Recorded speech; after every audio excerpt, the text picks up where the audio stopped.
The day everyone disappeared. Imagine waking up tomorrow morning and immediately noticing something strange. No traffic outside, no voices, no neighbors, no planes crossing the sky. You check your phone, no new messages, no calls, no notifications. You turn on the television.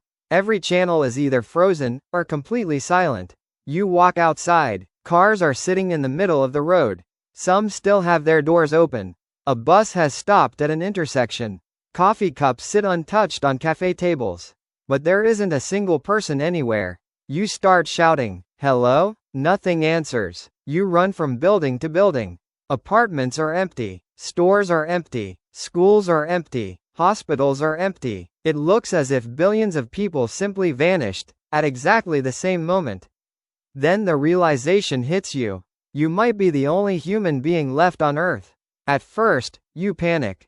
You call your family. No answer. Your friends. Nothing. You try emergency services. Silence. Then you open social media. The final posts were uploaded only minutes before everyone disappeared.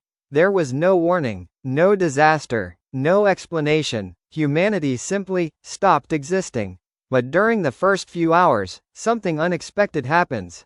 For the first time in your life, there are no rules.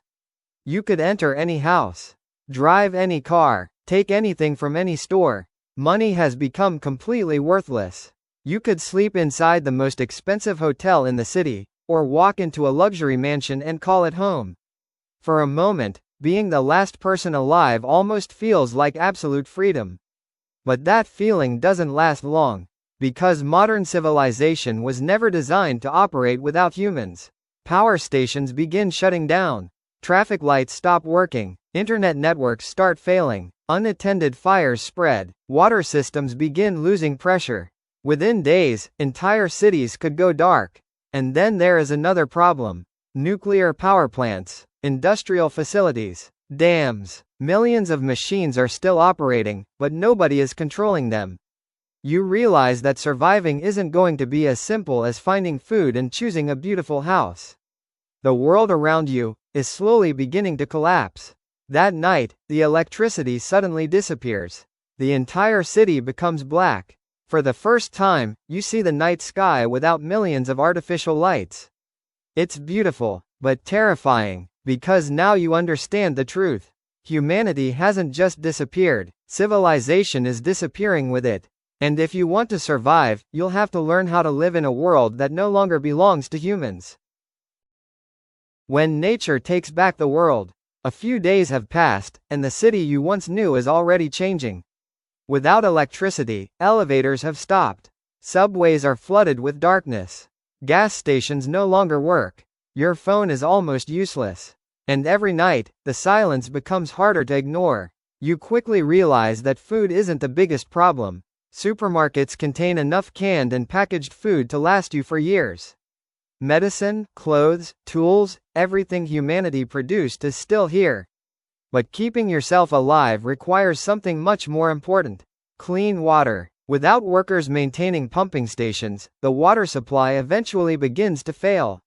So you collect bottles, containers, anything capable of storing water. Then nature begins returning. At first, it's small. Birds build nests in places once crowded with people. Wild animals cautiously enter neighborhoods. Grass begins growing through cracks in the pavement. But months later, the transformation becomes impossible to ignore. Deer wander through abandoned highways. Wild animals move deeper into cities.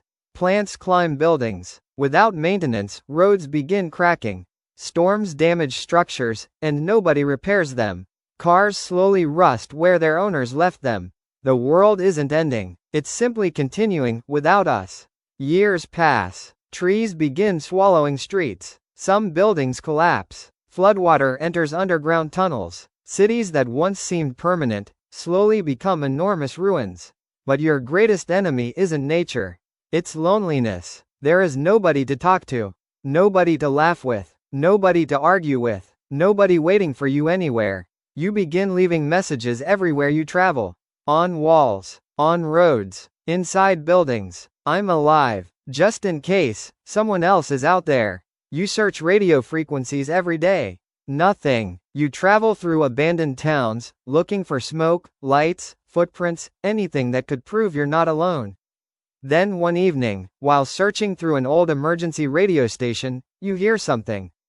Static. Then silence. Then, a sound. 3 short signals. You freeze. Machines shouldn't be transmitting that pattern by themselves. You adjust the frequency. The signal comes again. 3 short bursts. Someone, or something, is transmitting. For the first time since humanity disappeared, you have a reason to believe you may not actually be alone. The signal. You follow the radio signal for days, driving through empty highways and abandoned towns. Nature has already started reclaiming everything. Grass covers roads. Animals move freely through city streets. Some bridges are damaged, others are completely blocked. But every night, you stop and listen. 3 short bursts. Always the same. Always coming from the same direction. Finally, the signal leads you to an old military communication facility. The gates are open. The buildings are empty. Inside, dust covers the floors. Most of the equipment is dead.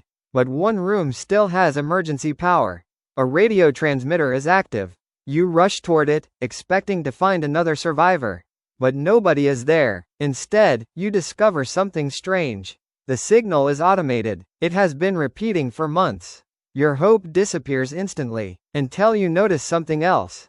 A computer beside the transmitter contains one final recorded message. You press play. A tired voice begins speaking. If anyone hears this, you are not alone. You freeze. The message was recorded after the disappearance. Someone else survived. The voice explains that a small group of people had gathered hundreds of kilometers away. They had food, water, generators, a secure shelter. Then the recording suddenly cuts off. No coordinates, no names, only one final clue, a reference to an old observatory in the mountains. You leave immediately. For the first time in months, you aren't traveling randomly. You have a destination. Days later, you reach the observatory. The building looks abandoned. The doors are locked. You call out. No answer. Then, you notice smoke rising behind the building. Fresh smoke. Your heart starts pounding. You run toward it. And there, beside a small fire, you see something you haven't seen since the day humanity disappeared. A person. They slowly turn toward you. For several seconds, neither of you speaks. Then they smile. You weren't the last human on Earth. But before you can celebrate, they tell you something terrifying. There are other survivors. And they believe they know why almost everyone disappeared.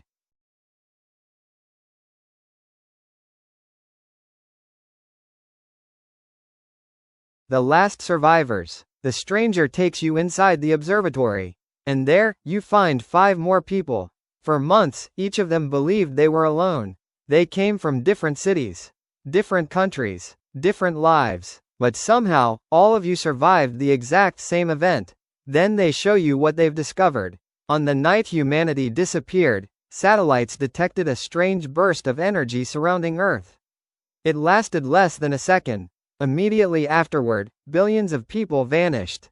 No bodies, no destruction, no explanation, but the survivors all had one thing in common. At that exact moment, each of you had been deep underground, inside heavily shielded buildings, or protected by unusual geological formations. Whatever happened, those places may have blocked it. But nobody knows what caused the event. A natural phenomenon? An unknown technology? Something from space? Perhaps humanity will never know. What matters now is what happens next. The 6 of you begin searching for more survivors. You broadcast messages every day. Weeks pass. Then, one morning, a response arrives. A voice. Then another. And another. There are survivors scattered across the world. Not millions. Probably not even thousands. But enough to give humanity another chance. Years pass. The giant cities continue disappearing beneath forests. Wild animals reclaim highways. Nature heals places humans once dominated. But somewhere among the ruins, small communities begin growing. People farm again. They repair old machines. They preserve books, medicine, science and technology. Children are born, who never knew the world of billions. To them, abandoned skyscrapers are monuments from another civilization. And you realize something: you spent months believing you were witnessing the end of humanity. But perhaps, you were actually witnessing a new beginning. One evening, you stand on a hill overlooking the remains of an old city. Trees now cover streets that were once filled with traffic. Stars shine above buildings that haven't had electricity in years. Behind you, you hear people talking, laughing, living. You are no longer alone. Human civilization may never return exactly as it was. But humanity survived, and perhaps the greatest lesson is this: our cities can disappear. Our technology can fail. Everything we build can eventually return to nature. But as long as even a few people remain, the human story isn't over.